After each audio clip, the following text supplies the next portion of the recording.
Hello. I'm st- I'm starting to get a few subscribers, so I'm getting a fan club. Um, the first story today is a big hero of mine. Would be Stan Laurel. No, Stan Laurel's not been in my cab. I'm not that old. Um, a few years ago, a lady wobbled up. She was so overweight, she was wobbling like a penguin, and she's come to me and she said, "Hello, son." She said, "How long would it be for me to go to Waterloo railway train station?" She called it. I said, "Probably about 8 or 9 minutes." So on the way there, she said to me, "I can't not go to the theatre even though I'm 89." So I assumed that this lady wants to have a chat. So I said to her, "What did you get up to in your career in the theatre?" She said this, that, and the other. Then she said, "My dad was also in the theatre." I said, "Well, that's going to be 100 years of experience." She said, "My dad also produced films."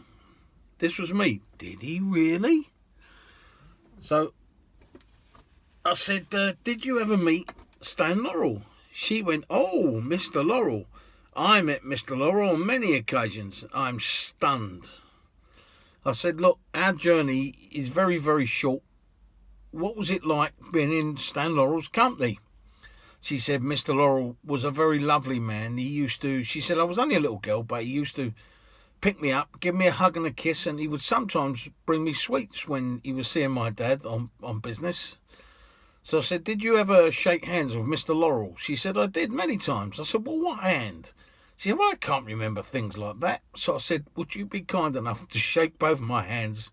So I shook the hand that shook the hand. And I really can't get to grips that me and Stan Laurel shook hands with the same woman. So the second one, sometimes people get in your cab for a second time. And I've had one or two famous people get in for a second time. And many years ago, I wrote some stories. They're on Amazon called Billy the Big Red Bus, and if anyone was to take the books on, and the stories are quite good, the money would go to a children's hospital called Helen and Douglas House, which is in Oxfordshire. So I've got a little tiny little sign up in the cab. It said, "Please follow Billy the Big Red Bus on Twitter and help create awareness of a children's hospice." Now, Graham Norton gets in for the second time. Good lad, Graham Norton. And he says to me, "What hospice are you involved with?" I said, "Helen and Douglas House." He said, "I've been there." I said, "Have you really, mate?" I know a lady who's 6-year-old passed away with an aggressive cancer. And he went, "Me too." I said, "I know Lizzie Pickering." And he went, he went, "Me too." I showed him a picture of Lizzie and a little fella that died.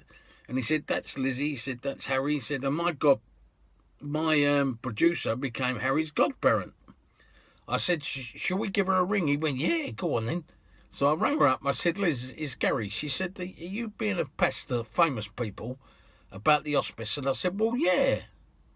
And I give him the phone. I couldn't get the phone back from the bloke. And apparently, I didn't hear it. A friend of mine told me that Graham mentioned Billy the Big Red Bus on his radio show. If we could find some sort of book deal for them, it'd be brilliant. I don't want anything. So the next one is the cab trade's full of